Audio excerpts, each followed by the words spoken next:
pick a first step and then you take it. And then the wild thing is that was like a year ago, and I have an album now. Nah, congratulations. Thank you. That's Thank you. awesome. It genuinely, at almost every step of the way, felt impossible. Yeah? And so what was the biggest thing that surprised you about creating this album? Before we get into this interview, if you could hit the subscribe button, it helps us out so much and it doesn't cost you a damn thing. Hi, welcome, and thank you for coming on the podcast. Thank you so much for having me. It's my pleasure to be here. Oh, my absolute pleasure. I like to start off at the beginning of when did you get bit by the creative bug? It's funny. I listened to a couple episodes of this podcast in preparation of coming here today, and I think my answer is the same as a lot of other folks, where it's just always like Yes. as a really, really little kid, I think when I first heard music, I was like, oh, that's the stuff. I want to do that. I don't remember a time in my life where I didn't want to be a singer when I grew up. Nice. And yeah, I mean, it's always been in everything that I do. Like, so much of what it is that ends up coming out on stage for me is very inspired by how I interact with other people, conversations that I have, and like dumb songs I make up while I'm doing my dishes or things like that, So it's, yeah, there's no great origin story. It's just, it's always been there. Nice. Yeah. That's awesome. And so when you're going through school and think about post-secondary, did you gear that towards the arts, or did you do any post-secondary? What was your plan? Yeah, so I am a graduate of Etobicoke School of the Arts here in Toronto. Yeah, shout out ESA. I did my last 2 years of high school there, and then I went to University of Victoria in British Columbia for creative writing. Oh, nice. So I had always been really interested in music and writing.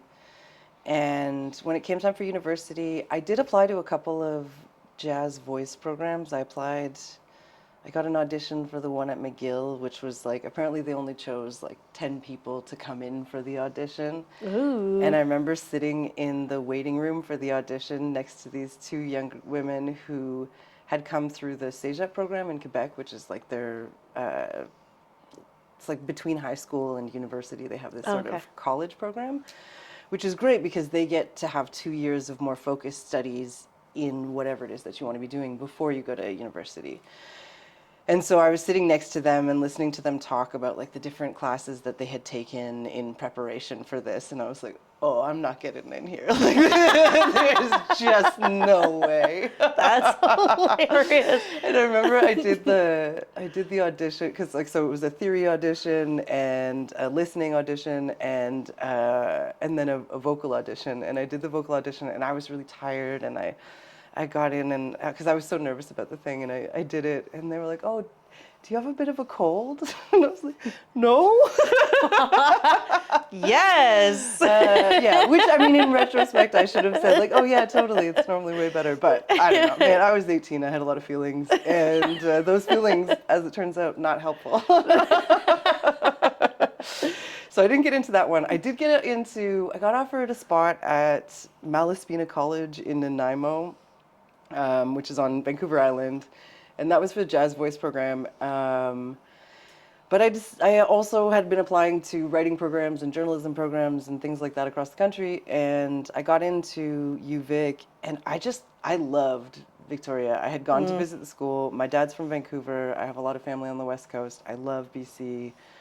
And I thought, I didn't get the program that I had really wanted.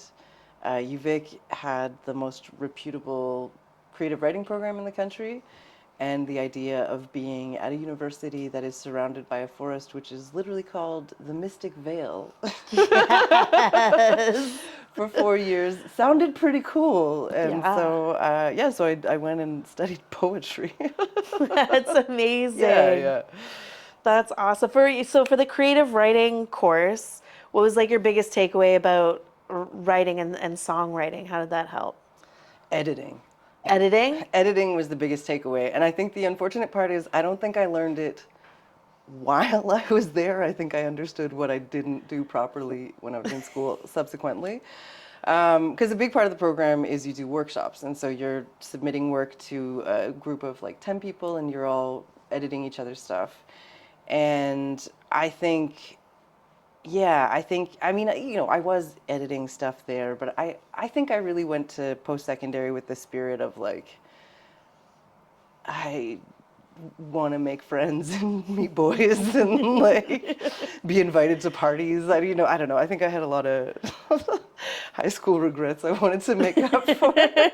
And so I don't know that I put into practice all of the good learning of my education at the time, but I do think I gleaned some things that I've taken forward from there. And from that program, yeah, it was editing, because you would sit in a room and you would talk through your stuff with people and you would come up with ideas for how to change it.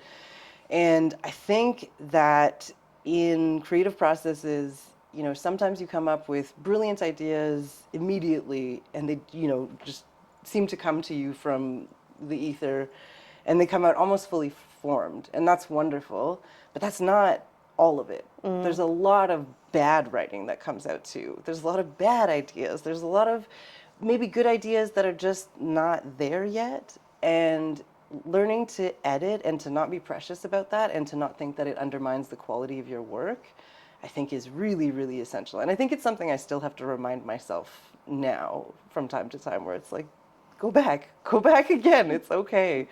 Because yeah, if the work is interesting, it's worth that extra time. And sometimes the editing process can be like a whole other experience, because it's like having a conversation with your past self, sort of, where you're like, oh, okay, you didn't really know what you were writing about.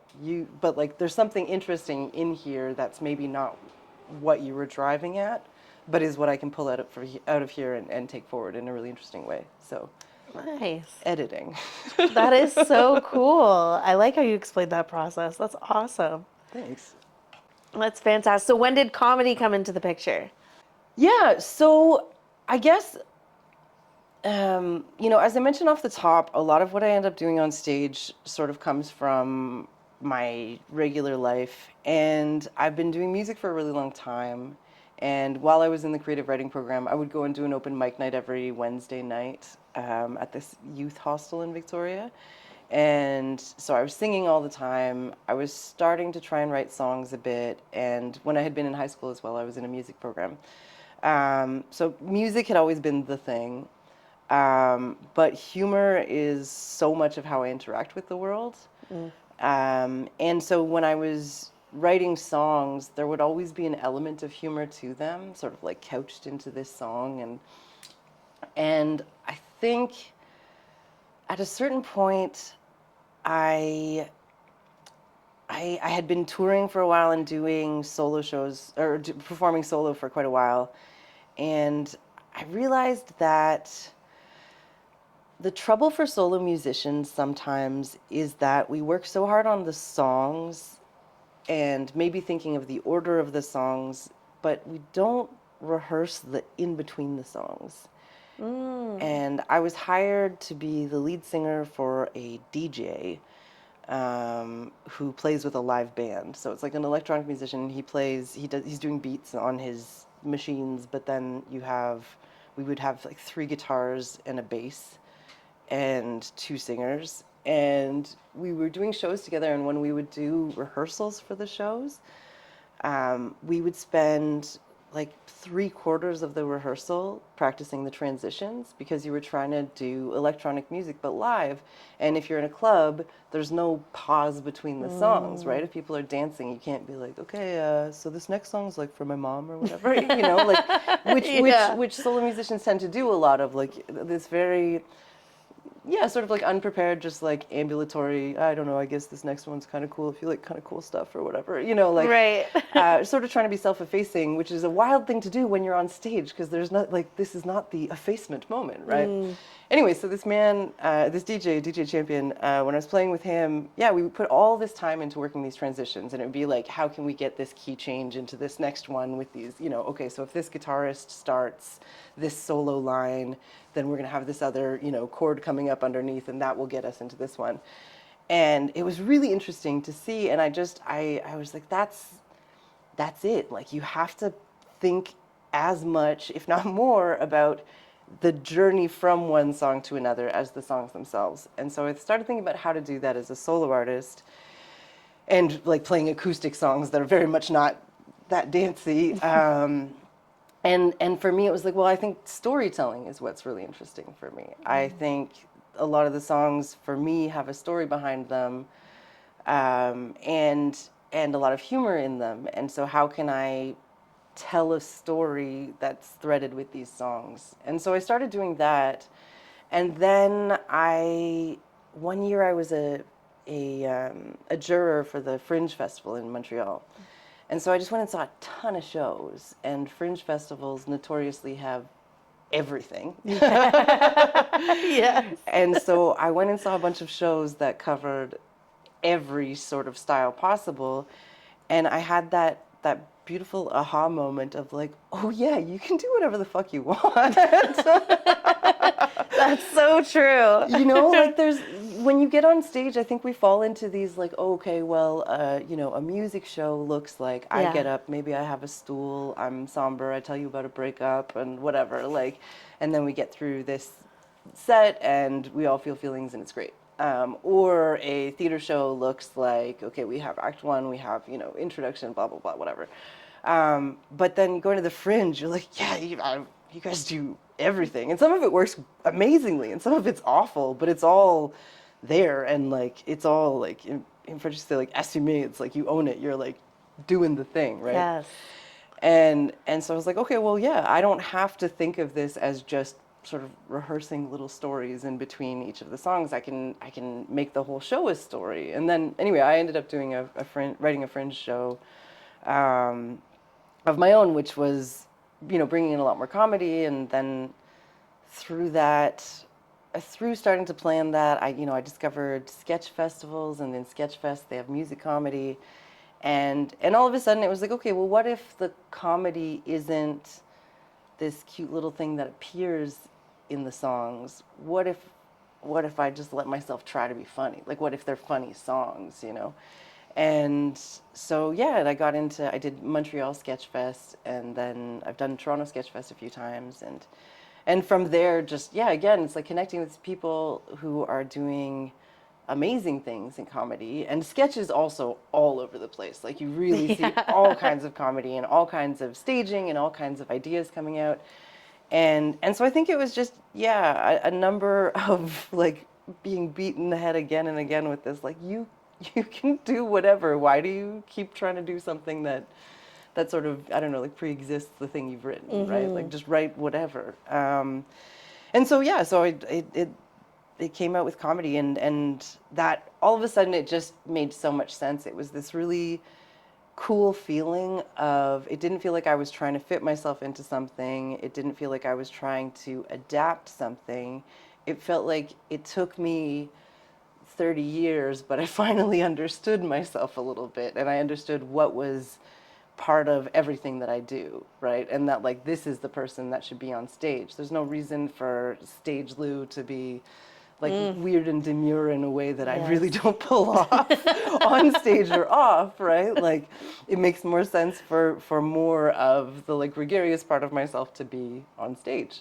So yeah, that answers whatever the question was, I'm pretty The sure. evolution of comedy in your life. That comedy. absolutely did. Yeah, there you go. There you go. I love it. That's fantastic. Thanks. And so when you entered the Fringe, did you just enter in like your name, or did you have a show kind of started in your head, or how did?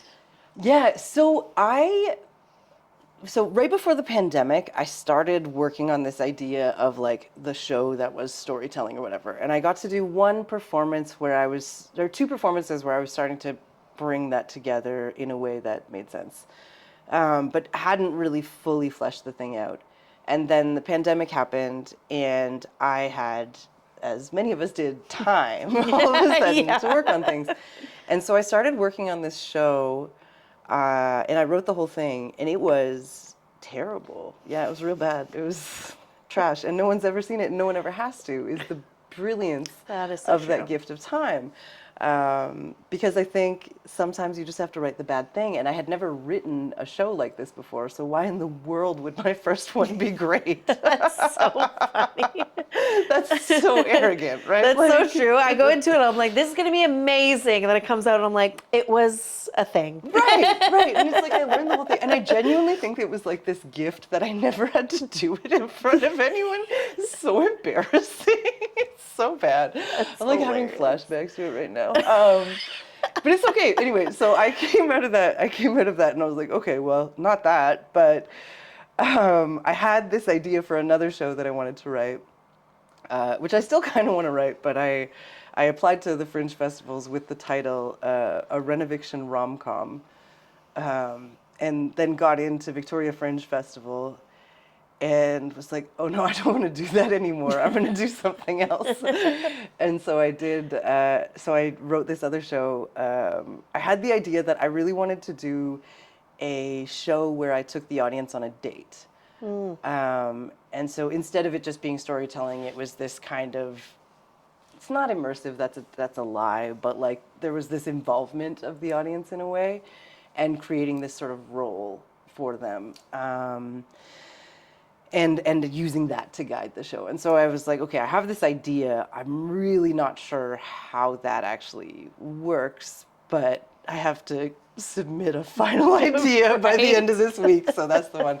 And at the same time, I had applied to a comedy festival in Montreal, a French comedy festival, and I performed sometimes in French, but I had certainly never done an hour of material in French, like very far from it. And my bluff was called, and I got into that festival. And I was like, fuck, okay, now I have to write a 1-hour show in French.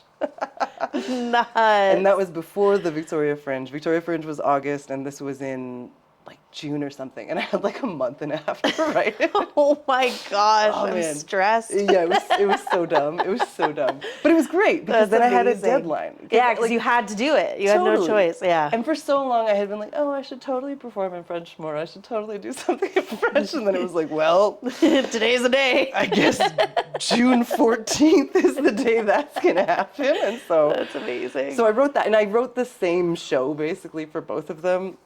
It's not really a translation because there were some different songs, but it's the same concept. And so it was taking everyone on a date in French. The French one was very, very like Montreal specific and very much about the bilingualism aspect and how that affects dating and stuff like that. There were a lot of inside jokes and whatever. And it was fun and it was terrifying, but it was fun. And then after doing that, because that one was first, you're like, oh, I guess I can do anything. Yeah, that was like, right. that was an absurd thing to take on. That's amazing. Yeah, but so then I did that. And then the Victoria one seemed much easier because it was like, oh, well, this is in my first language. And like, I've already been through that. And so, and yeah, anyway, so I did that show.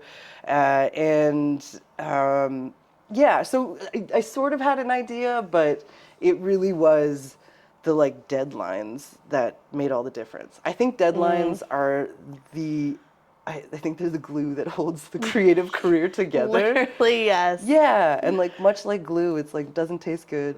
Like you don't love it, but you like need it, right? Yeah. Because I know there are some people who are truly self-motivated. Yeah, I don't know. good for them. Yeah, I don't know that many of them. Yeah. They're a buzzkill, but no, but it's like it's so hard to hold yourself to something, to a timeline. Yeah. Because, you know, especially with creative processes too, like there's the whole thing of like, you know, when is a painting truly finished or whatever? Like how do you choose the final brushstroke?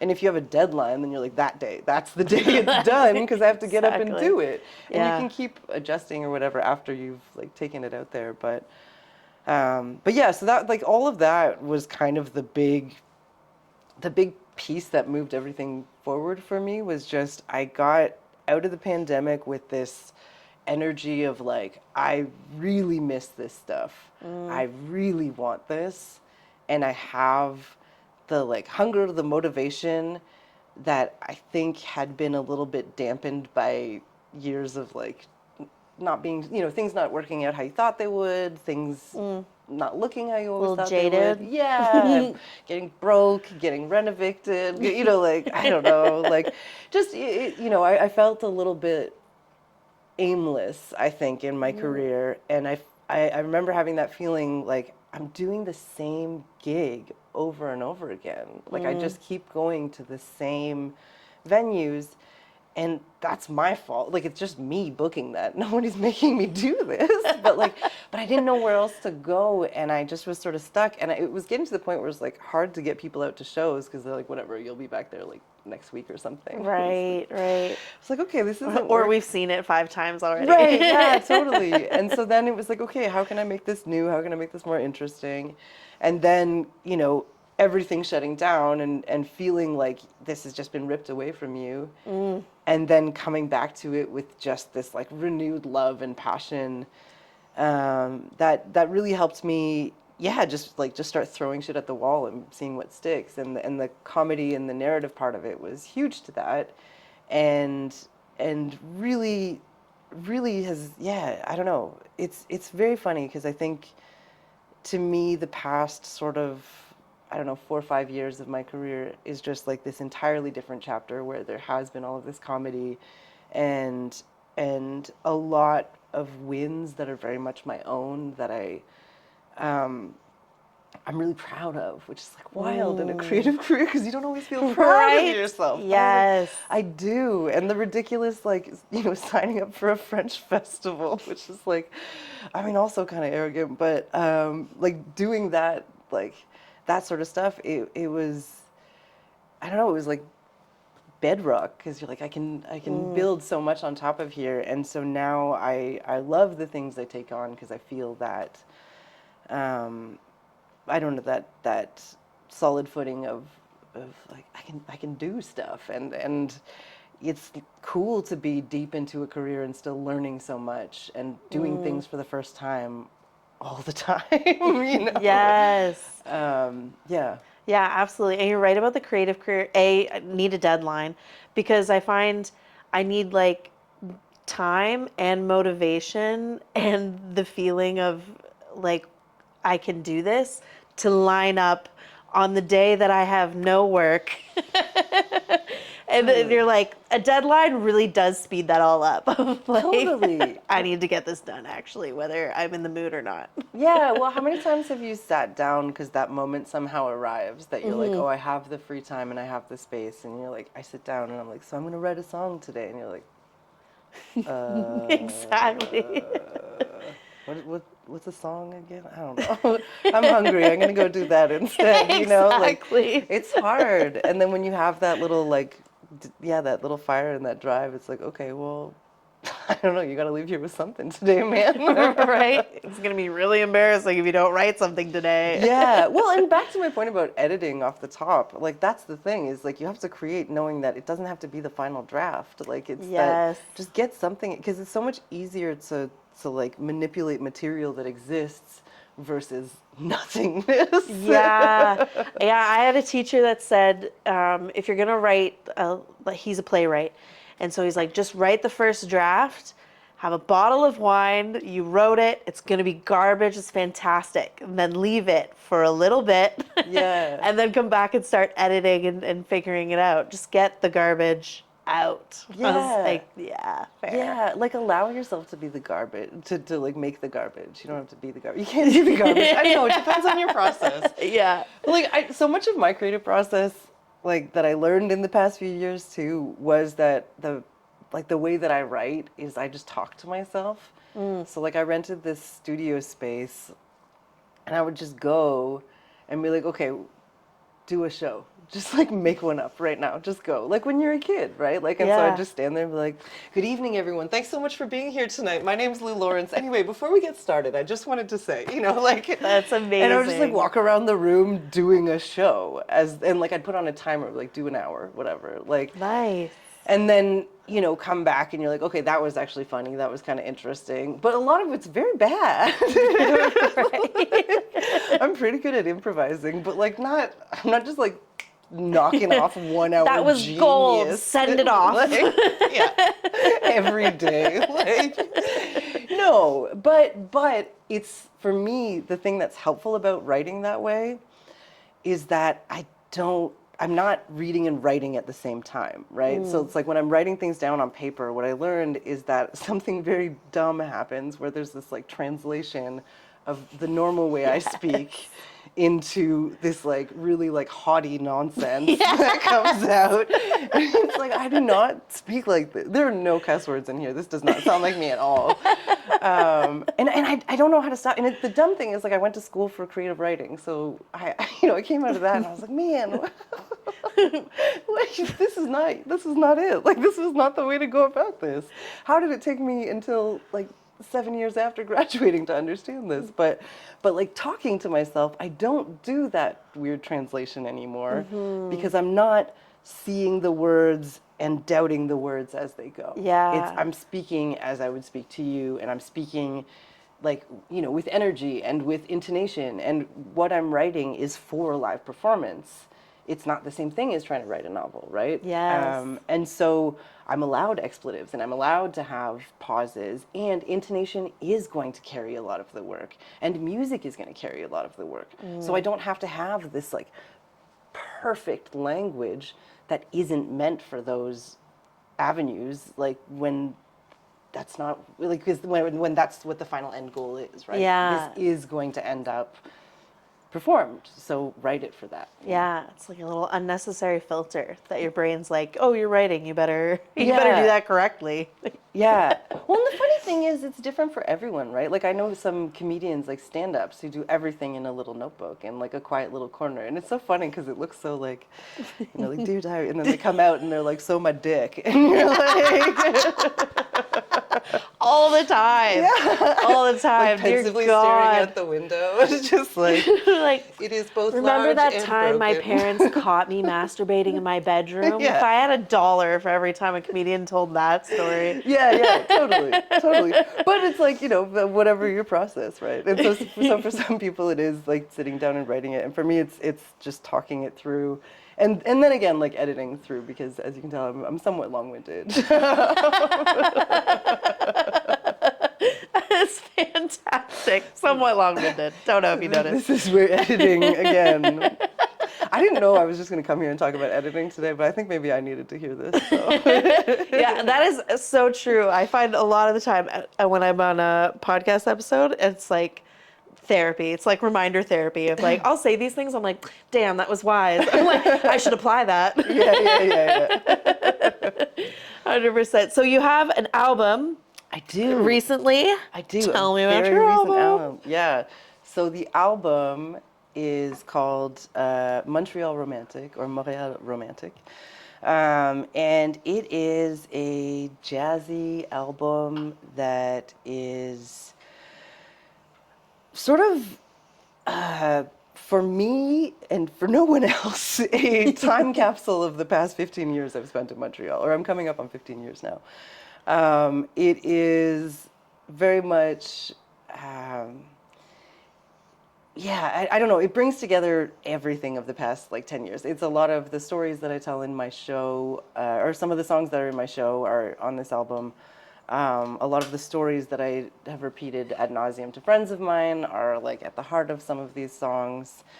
And I've been performing solo for years, and this was my first time doing an album with a band of my own songs, and it's very cool. It's like I have a piano player, double bass, drums, and a woman playing woodwinds, so she does sax, clarinet, and bass clarinet on different tracks.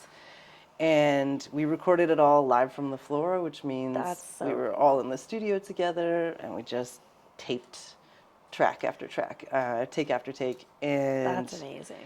Yeah, it's a really cool and stressful process.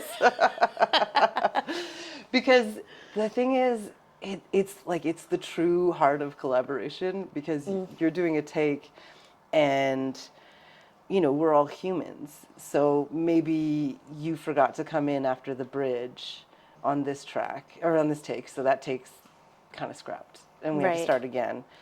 And then maybe I really hit a wildly wrong note to the point that it made me laugh uncontrollably in the middle of this other take, so that's also scrapped now. What do you And- mean we're keeping it? yeah.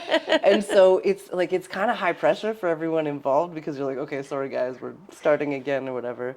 But the musicians I was playing with are incredible. Like they're super talented, and I really wanted that feeling of live performance on it. Like I Yeah. wanted the superhuman, or rather just the very human quality that is figuring shit out as you go along, that is making mistakes, that is,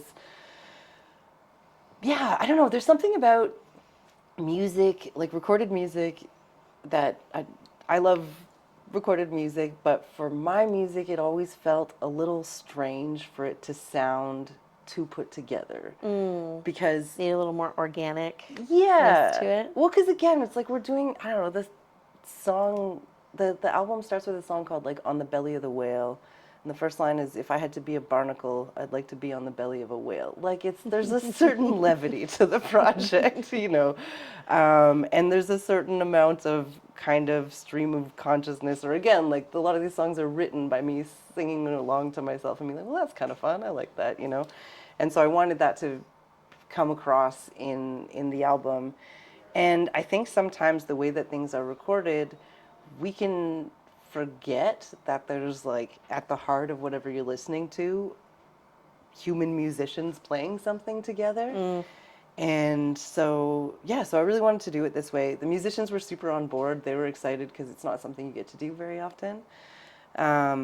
You know, we did in a few situations like cut tracks and be like, okay, we'll take the intro from this one and the outro from that one because like Right. whatever. But for the most part, yeah, it's these like live takes, which was very cool. And the album is funny, but also it's not a comedy album. You know, there's that humor to it, but you can put it on in the background and make yourself dinner, and it's a nice time.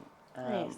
I was talking to the engineer the other day, and he said, you know, this album is actually also very good if you're on a date and you're trying to set the tone for the rest of the day. I was like, are you saying this is a good seduction album?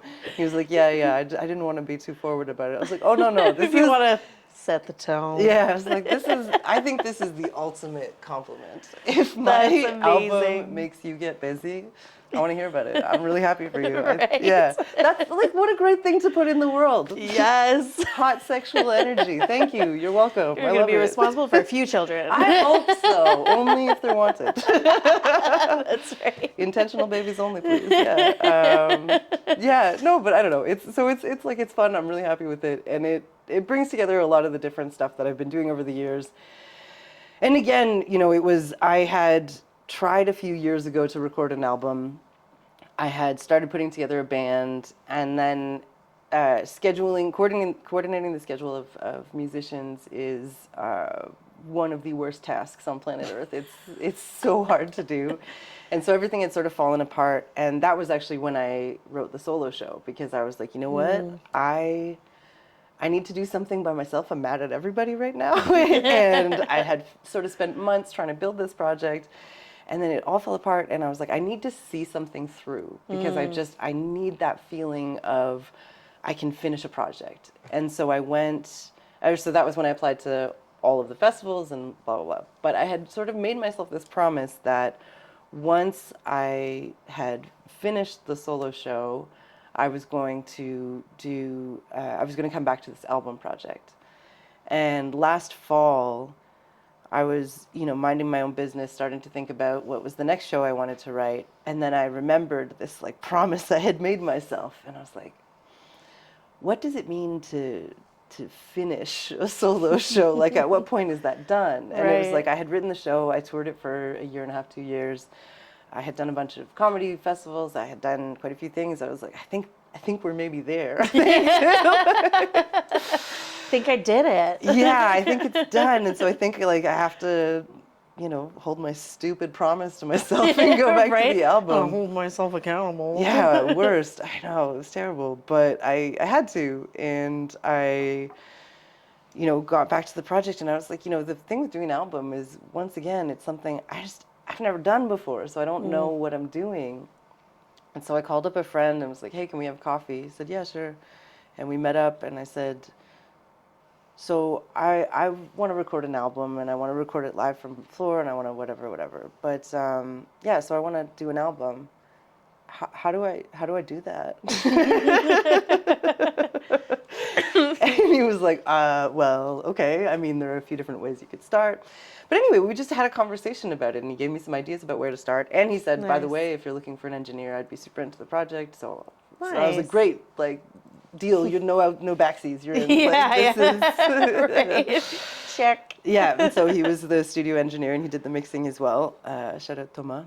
And awesome. yeah, and then it was like, yeah, I don't know, it was like you pick a first step and then you take it. And then the wild thing is that was like a year ago and I have an album now. Nah. Congratulations. Thank you. That's Thank you. awesome. It genuinely, at almost every step of the way, felt impossible. It was Yeah? it's so big, and I took on like all the roles in this thing, you know, because I'm the songwriter, I'm the singer, I'm the producer, Right. and then project manager and grant writer, and you know, so it's like all of it, and that was a lot. I worked with a lot of wonderful people on this album too. I don't mean to do it to suggest I did everything on my own. I took on too many roles, and none of which I knew how to do except for like the songwriting and singing. But those take the least amount of time in making an album. You actually spend the least amount of time singing and the most amount of time as an administrator. So. Which is again true, I think, of most artistic and creative careers. Is we really underestimate the hard administrative skills that you really should be developing The along behind the way. the scenes. Yeah, a lot of this, you know, fingers keyboard stuff. But please give me money. yeah. I swear it's for a good cause. Yeah, I'll do real nice things with it. I promise. Right. I'll treat it so You good. won't regret this. Yeah, totally. So. That's fantastic. And so, what was the biggest thing that surprised you about creating this album? That I like it. Ooh. I think, yeah, it's funny. It's been quite a long process. We recorded it all in 3 days in March.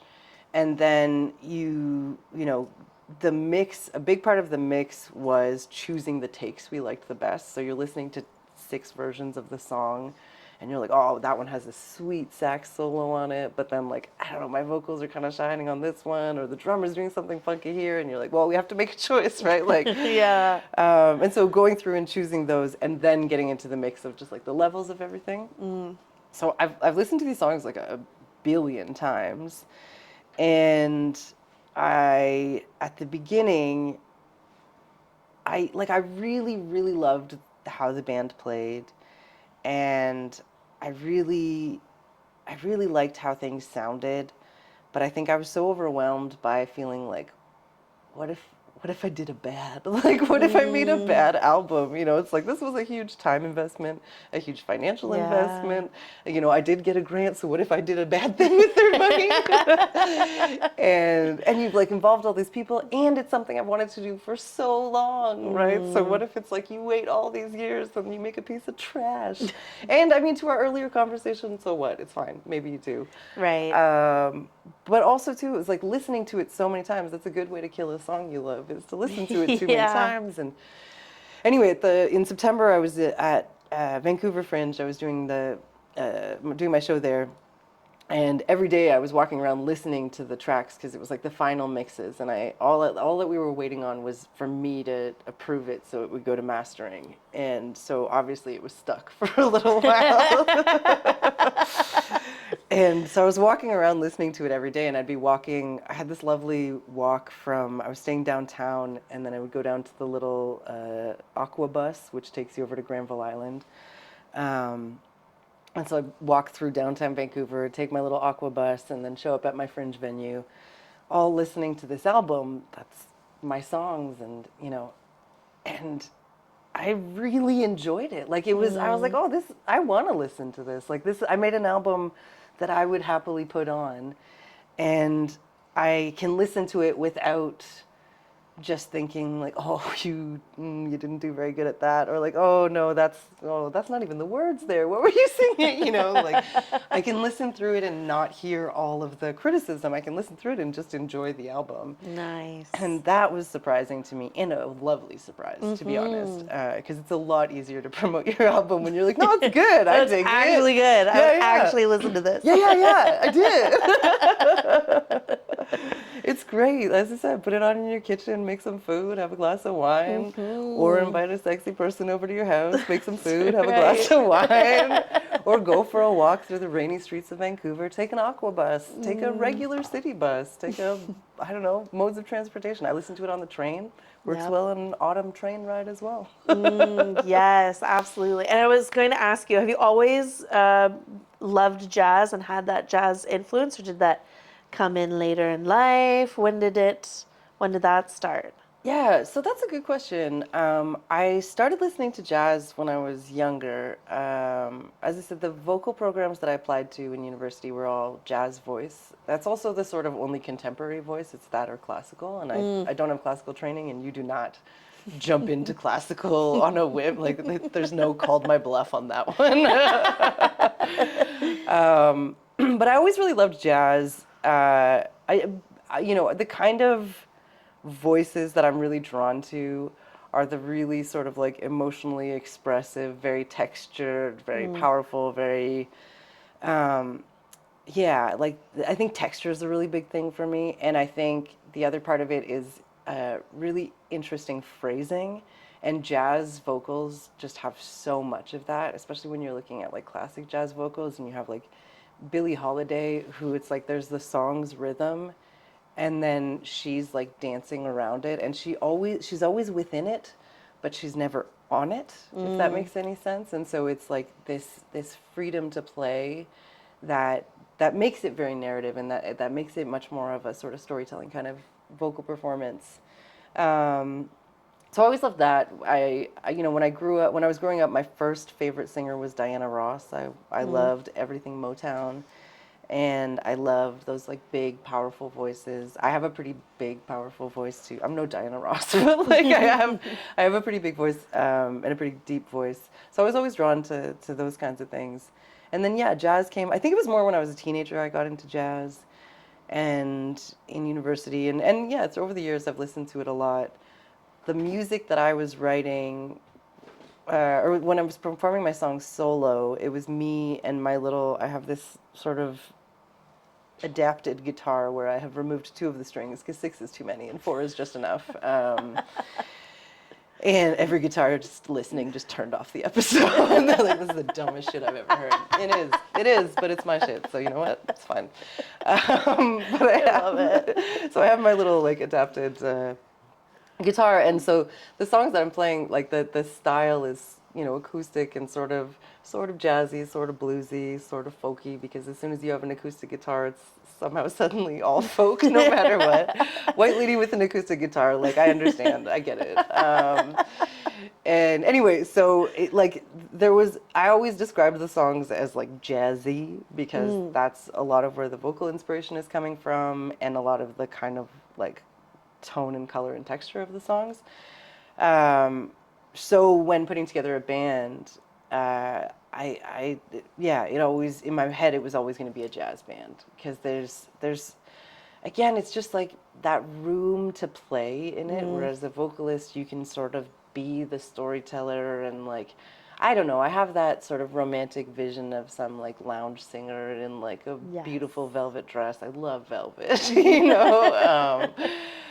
just like, guiding your audience through this like song experience. And there's something very conversational about it, and very seductive and very playful. And I think jazz has so much room for all of that personification and all of that character, and the spirit of improv, right? Like, and so again, for recording live takes like this, it's just, there's so much room for that, and musicians who like to play jazz are fun to play with, because they like to get a little funky, and they like to play around a bit. So Nice. Yeah. And why is it hard to link up with musicians and get them all the same? It's because everybody has different jobs. Yeah, it's because the capitalism. To be honest, like short answer. Capitalism is ruining everything. I'm not Yeah, gonna lie. Short answer, late stage capitalism. Long answer, late stage capitalism. In order to operate as a musician, as with, I think all of the arts today, you have to have a lot on the go. Yeah. And so the musicians I was playing with, and most musicians who are working professionally, they're not in one project, they're in 17 projects. And so they have 2 hours on Tuesday, 1 hour on Friday, 6 hours on Sunday, except the drummer doesn't have any hours on Sunday, but he has 7 hours on Monday, but the bassist can't do Mondays. And, and so Yeah. it's like you're trying to, Lego everyone's schedules together. And yeah, they're, you can't ask people not to take on other stuff. I didn't have the budget to be like, purchase your time Buy your for time. the month. Yeah, that's fair. That's I didn't fair. have the budget and I didn't have the forethought, because that's the other thing, is because like with most freelancers, like you're trying to plan out in advance so that you don't end up suddenly unemployed 3 months from now, right? Right. And so you really have to do your booking quite a bit in advance, and that's not my strength. That is not a strength that I have. I am So funny. a human person growing, evolving, trying to get better every day, but I have never been accused of being working far in advance or timely. Yeah, anytime I have something planned like 3 months in advance, I'm like, wow, guys, I have something on my schedule. Yeah. Like, that's crazy. I know when someone's like, oh, so what are you doing in March next year? I'm like, how could I know? Yeah, That I'm is like, not for me to know. That's for future Lou. Ask her. I don't even know what she's into. that's hilarious. 100%. Yeah. And so for your album, if I have this fun little fill in the blank of, if you like blank, you will like this album. So it could be other artists, it could be other music, it could just be adjectives, verbs, it could be anything you want. If you like blank, you will enjoy this album. Well, I mean, the easiest way to fill in the blank is with artists. If you like Amy Winehouse and Janis Joplin, you will like this album. Nice. But also, if you like a seductive meal with low lights and a warm autumn breeze and a sexy dinner mate, you will like this album. Excellent. And you'll have a great night. Yeah, I hope so.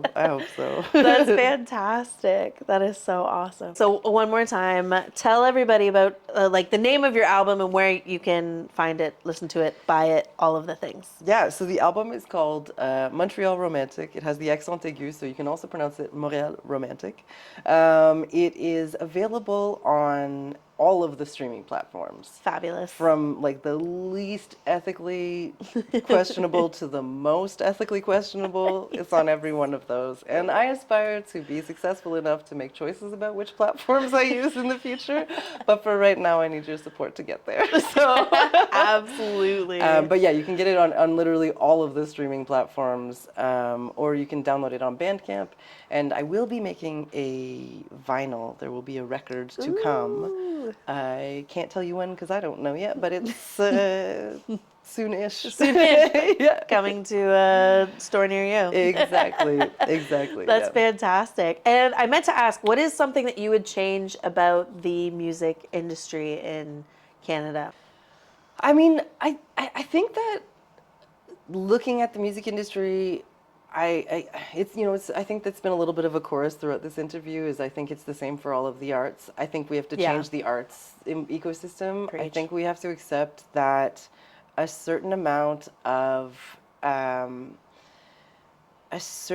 like non-profitability is part of a thriving arts ecosystem. You have the example Yes. right now in Ireland where they've done they've done the sort of Livable wage. livable wage for artists, and they've said that like it's been really beneficial to to the society and to their economy and to everything, right? It's like we have to choose certain things that we want to invest in order to have the things that matter to us. And it's just like your healthcare system is not necessarily something that should be driven after a profit. It is something that should be driven after the health of your people. The arts environment is part of the health of your people. To have a thriving cultural scene in your country is important, and in your community and in your city. So I think, yeah, I think from like the larger scale, it's looking more at how we can invest more in the arts. I heard a really good interview with Jesse Wente on Commotion where he was talking about this. So go back and find that. But anyway, I think like that's a big part of it. I think the other thing is look local. I think from like that's what I want the government to do is I want them to invest more. That's what I want us to understand sort of on a larger scale. But for us individuals out there in the world, I want to see us learning to love our local stuff more. Yes. I think I spent a few months ranting to anyone who would listen to me about Bad Bunny's album this year.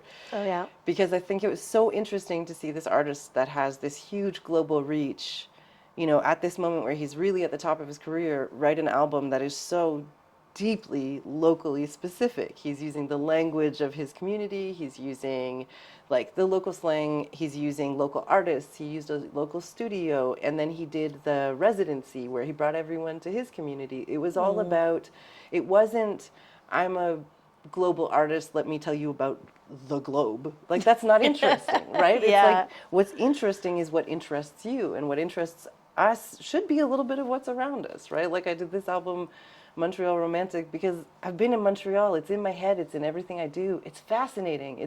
It's a really fun and silly and stupid and wonderful place, right? Like I've had the best of times there. I've had the stupidest of times there, but all my times are there, and it's mine now. This is where I built a home. This is where I built connections. This is what is in my ears. That's what's in my eyes.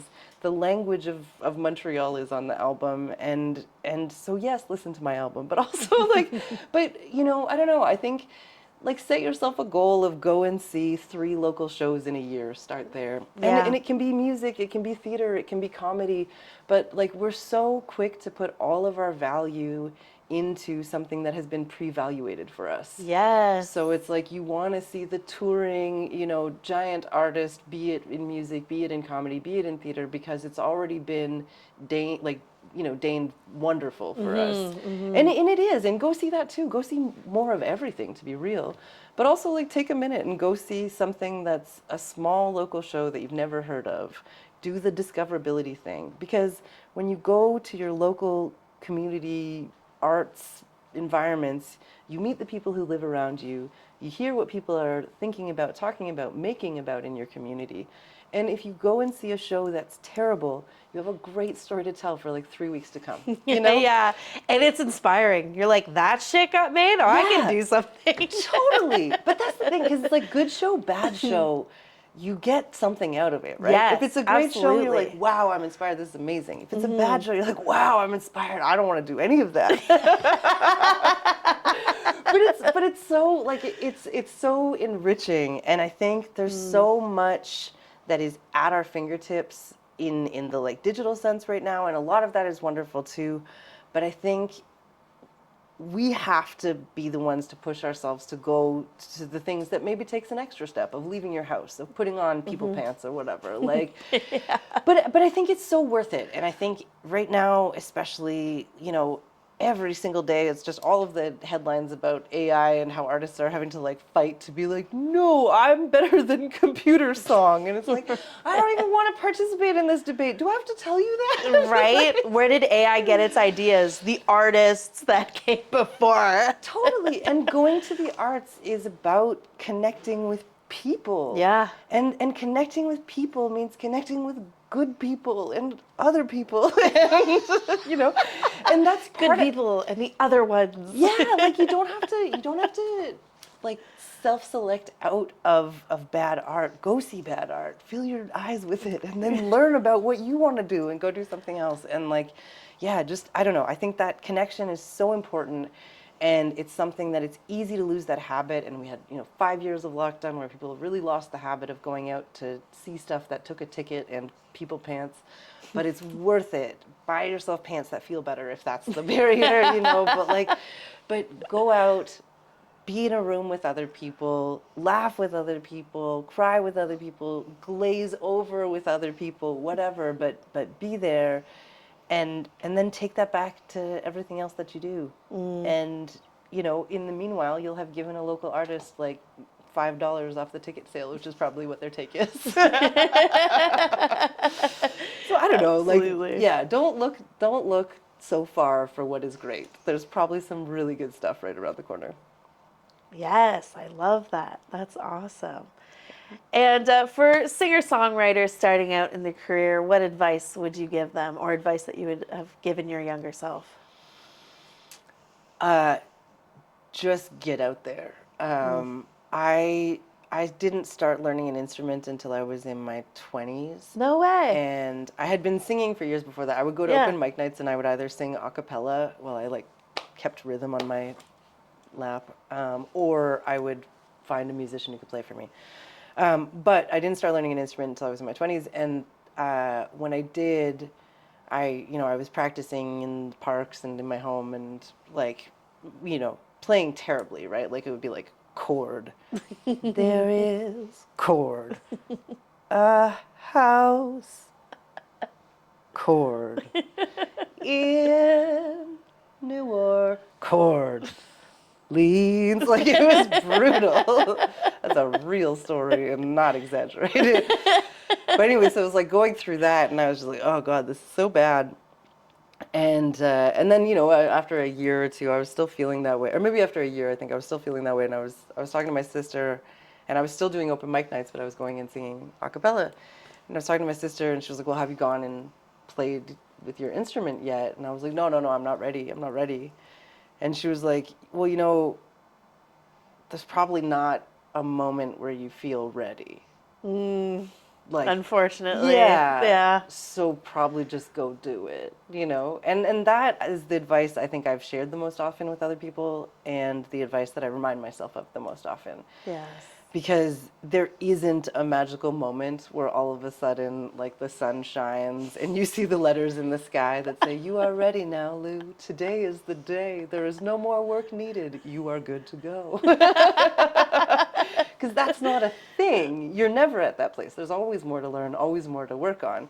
So you just have to choose when is the day that I need to just go and do it. And for me, it's like, when is the day, that day tends to be like, I'm going to spend more time mad at myself for not getting up there tonight than I will feeling shitty about doing a bad job up there tonight. So just go up and do it. But yeah, so anyone who's getting started, just go. And because you meet so many, I did this open mic night in Montreal for years. And the engineer for my album is a dude I met through that. Another friend who I met there, he's putting out an album this week, and I just sent him a message being like, can you believe it? We were just these little open mic night babies, and now we both put out albums this week. How cool is that? So sweet. And I've met people across the country that way. So it's just go out, meet people, talk to them, and just keep doing your stuff in front of other people because you get so much better at it then, and you take away the fear of that part. Yeah. So, absolutely. Yeah. Amazing. And my final question to you is, if you could give this chapter of your life a title, what would you title it? Oh, man. You said the last 5 years were a chapter. Are we still in this chapter? Or, I'm just going to let you answer and I won't ask any leading questions. Yeah. Yeah. Honestly, I hate this answer, but I think it's what I would call it. Everybody hates it. No, I love the question. I hate my answer though, because I think it would either be it's on or let's go. Nice. I love it. Because it really was I remember talking to someone a few years ago when I really suddenly I just became so aware of that feeling. And I was talking to him, and he was trying to convince me to do something. Long story, I won't get into. But anyway, someone was trying to convince me to do another thing that would have taken me off of this path. And I was like, no, I feel like I am ready to do this. And it just takes away from my last answer. But I feel like I have the energy, I have the drive, and I'm ready to actually make this happen now, like to make the album happen, to make the shows. Like I'm ready to do something in my career in a way that I can feel. And he was like, oh, okay, never mind. Then yeah, go do that. Nice. But yeah, so I think this chapter has been the like, let's go, like, because that's just been it. Is just going out, thing after thing, and be like, I don't know, man. And you know, I was talking to a friend earlier this year about how many times I've done something this year that has been the first time I've done that thing, and how frustrating of an experience that can be, because you're like, God damn it, do I not have any skills I can reuse at this Why point? aren't I naturally good at this that I've never done before? Yeah, totally.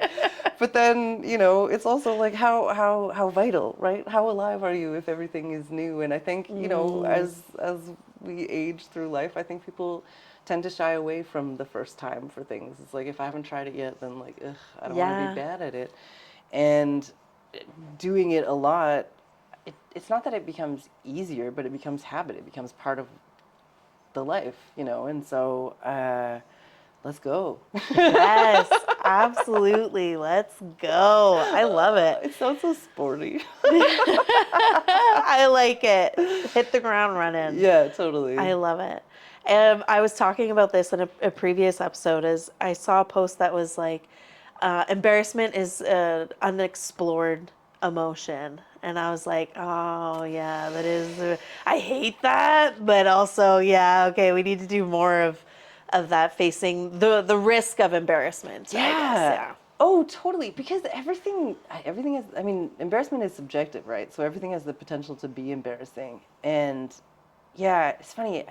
I also have been thinking about this a lot too, because you can't protect yourself from that unless you're just not doing anything, and you will never know what's embarrassing or what's like inspiring or brilliant to other people unless you sort of put it out there. And also, like, so fucking what? I don't know. Right? I'm like a pasty lady who goes red very easily, so my embarrassment is like is fairly Can relate. expressive. Yeah. It's like My whole chest. oh, You're nice, like, yeah. oh, something's happening. Yeah, total. So like, I mean, so yeah, it's pretty obvious when I'm feeling embarrassed. But on the other hand, you know, my sister and I were laughing about it. Like, I'm someone who's very comfortable going out on stage and doing all of this stuff, but I also am a person who has a like not insignificant amount of anxiety in my life about basically everything. And I was like, you know, the funny thing is, like, if you're kind of afraid of everything, then you can kind of do anything, because it's all just equal scary, right? So true. And so I think about embarrassment sort of in that way, because that's honestly what the fear is most of the time, is you're afraid of being embarrassed. And it's like, yeah, but I've embarrassed like, you know, how many times have you embarrassed yourself, like, at a cash register or whatever? Like, how many times have you embarrassed yourself trying to, like, use stairs? How many times have you embarrassed Opening yourself? a door. Yeah. Is a push instead of a pull today. You know, like, how many times have you embarrassed yourself, like, picking up a cup of coffee? It's so, you can embarrass yourself in any stupid situation. So you might as well embarrass yourself doing something that's exciting and that gets you going, you know? Something that's worth the risk. Versus like, you use stairs every day knowing the risk of embarrassment. I roll my ankle 3 times a week. I just keep walking, man. They're strong now. That's just part of how I walk. Just wobbly ankle. Listen, whatever. I get around. That's hilarious. I love it. Anything else that we want to talk? I said that was my last question, and I asked you like 2 more. So Yeah, you're keeping me on my toes. It's okay. No. I mean, go listen to the album. Come see me at a comedy show. If you are a person who books shows anywhere across the country or the world, please. I am always looking for bookings and cash. So those 2 things together. Yeah, are perfect. yeah, happily.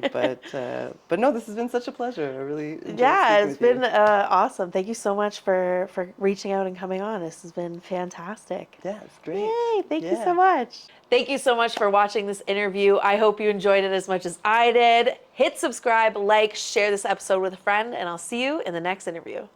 One and done. Oh, what a pro. What?